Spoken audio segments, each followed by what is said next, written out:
All right, Blue Jay fans, we're back, and you know what time it is. Weekly recap, I guess, of the Blue Jays spring training, games 5 through 10.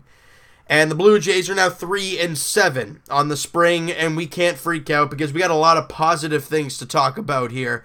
I got a list here of all the good things from each and every game, and we're gonna break things down. First off, we'll start with the 9-8 loss to the New York Yankees on February 27th, and that was Game 5 of the preseason. Russell Martin hits a home run.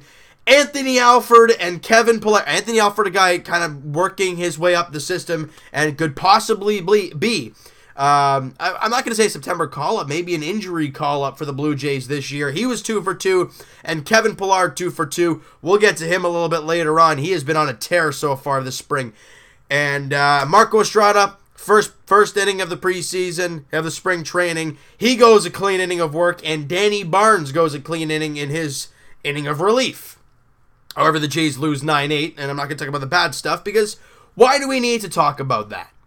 Game 6 of this spring, I keep saying preseason, spring training, that was a 7-1 victory over the Philadelphia Phillies, and Curtis Granderson hits a 3-run shot, his second home run of the spring. Teoscar Hernandez had a slow start to the spring, 2 for 3 in this game, great to see there. Joe Biagini gets his second start of the spring, and that's kind of the second time through the rotation, and he goes 3 innings of work, giving up 2 hits, 1 run, and 3 strikeouts, so not a bad outing for Big Joe. Look to see him to progress as the spring goes on. Roberto Osuna, Aaron Loup, Ryan Tepera, all with clean innings in this game. Beautiful. And the Jays come away with a 7-1 victory. I ain't complaining. Next up, Jays lose 4-1 to the Pittsburgh Pirates. Kevin Pillar, like I said earlier, we're going to talk about him more. 3 for 3 in this game. He has been on a spring tear.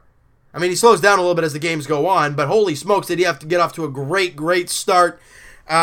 Jay Happ gets the start. He gives a 1 run and 1 hit. I think it was a home run in his 2 innings of work. 3 strikeouts during that. Not a bad thing for him. Luis Santos, really one of the only relievers in the game that did well, that we can kind of see possibly making the team out of camp. Next up, Jays lose 2-1 to the Minnesota Twins. And in this game, Tommy Pannone, got me picked up from Joe Smith at the trade deadline last year. He goes 2 innings of work, gives up 1 hit, a home run, but he strikes out 3. He looked good in this one, and we talk about lefty relievers being a problem. Game 6 of the season, Aaron Loup goes a clean inning of work. The next game, Game 6, Aaron Loup gets his clean inning. Game 8, this one, the 2-1 loss to the Minnesota Twins, Tim Meza and Matt Dermody both have clean innings of work. That's beautiful to see. And like I said, the Jays just hold them to 2 runs. However, the offense shrivels up, and that's about all she wrote for that game. Game 9 of the year, Blue Jays win 13-8 against the Minnesota Twins. Yangervis Solarte hits a home run, his first home run of the spring, 1 for 3 in the game. Russell Martin hits a home run. I think it was a 3-run shot. I'm not too sure. But and Kevin Pillar goes 1 for 3. I think he might have hit a shot too. I'm not too sure about that. And Aaron Sanchez, we talked about in the first start of his spring. Oh no, he has a bad inning. Oh no, everything's gonna fall apart. This is not the Aaron Sanchez we know. He goes 3 innings, giving up 1 hit, not walking a batter, 2 strikeouts, and as far as we know, no blister issues. You don't hear me complaining. I'm happy to hear that from Sanchi. And you go to the next game, Jays lose 4-2 to the Philadelphia Phillies. That was yesterday. The Jays were off today. But they lost yesterday 4-2 to the Philadelphia Phillies. And in that game, Marco Estrada got his second start of the spring. In the first, he pitched a clean inning of work. In his second round, in 3 innings, 1 hit, 3 strikeouts, and that changeup was dancing in that start. So, hey, maybe Marco Estrada found something to kind of tweak it and tweak his delivery or tweak, the way he's his grip on the ball or something like that to help him improve. I mean, he's looked very good so far in his very minimal outings in the spring. Roberto Osuna, Aaron Loup, Ryan Tepera, clean innings of work in that game. And I know we talk a lot of garbage about Aaron Loup, guys. We really do, including myself. However, Aaron Loup, so far in the spring, has not given up a run. And in that inning yesterday, He struck out, he gave up one hit, yes, but he struck out the side. He's clean in the spring. Roberto Osuna is clean in the spring. Ryan Tepera is clean in the spring so far. That's great. You got your lefty and your two late guys in your bullpen have looked fantastic. So that's beautiful. Now, moving forward, we look to see the starters expand a little bit, start pitching maybe more 3 innings, maybe some 4-inning games, maybe even a 5-inning game at some point. And you look to see the batters continue to grow and continue to produce. And, we're looking for different guys each game, right? You saw Solarte, Martin, and Kevin Pillar do their thing. We saw Teoscar Hernandez go 2 for 3. You saw Pillar and Anthony Alford do their thing. Again, we'll spread it out a little bit. Josh Donaldson, I know, had an RBI double, I think, in one of those games as well. So I'm not talking about everybody because we'll be here forever otherwise, right? And I took one take in the last video and it was like 15 minutes. I'm like, this is a joke. I only talked about 4 games. So I did kind of shrink it down a little bit. This was kind of a good way of doing it. I hope you guys enjoyed it for that part. And as for the Jays, guys, one thing I want to say. The only reason this team makes the playoffs this year is their starting rotation. We know what their bats are. They're kind of inconsistent. They have a lot of strikeouts and clutch situations. We're like, that was last year. We're assuming that's the same thing.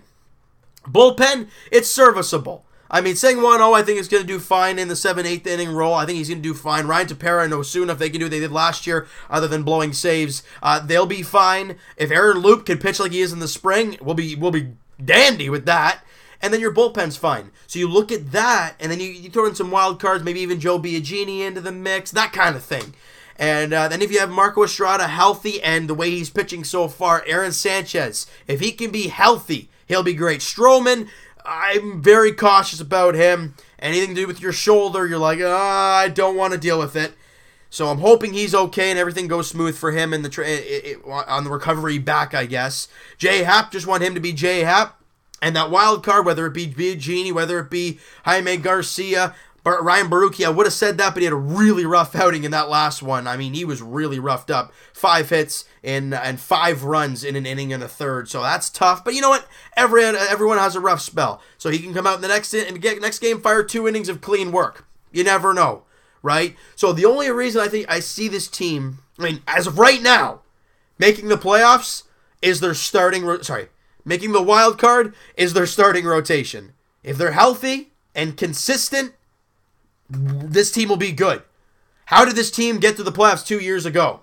The offense was okay with Edwin, Jose, but how did they get in the playoffs? Their pitching. The best pitching staff in the league. Only reason they got into the playoffs there. And it dominated Baltimore, dominated Texas that year, and you run into a really good pitching staff all around in Cleveland, and you just get in trouble there. So with this starting rotation, if they can be healthy and they can be consistent, I can't see why this team can't make the playoffs. But it's all up to them. It's all about how they play and if they stay healthy. All right, so I'm going to stop there right there, everyone. I hope you guys enjoyed this one. If you guys did, hit that like button. I do appreciate that. Hit the subscribe button if you guys have not already. Does it feel like baseball's at the end of this month? Holy smokes, we're almost there. My goodness. We'll talk to you guys tomorrow podcast. That's going to be a doozy of one, guys. I hope you guys are able to tune in for that. The video will be uploaded to you guys probably about 1 o'clock in the afternoon, hopefully earlier than in the last week's. Sorted everything out, on the computer. We're good to go when it comes to all that kind of stuff. And we'll talk to you guys, Raptors edition, that'll be tomorrow, as they're taking on the Atlanta Hawks at the Air Canada Center, looking to keep that win streak alive. They're playing some great ball right now when it comes to getting dubs. Are they all pretty? No, but they're getting wins. And you play Atlanta, a team you got to beat, all right? We'll talk to you guys Leafs edition later tonight, as they got to smarten up against Buffalo. They're down 2-1 right now. By the time you guys watch this, you guys will know the result, and the video might even be uploaded. But right now, it's 2-1 Buffalo, and I'm frustrated. But it doesn't matter, because we'll talk to you guys Jays edition. That'll be next Monday. We'll be talking to you guys about that week's games. I think there's 7 games. I think they play every day this week, starting tomorrow. So we'll talk to you guys then, hoping for the team overall to turn it around and to see some really good performances moving forward. We'll talk to you guys then.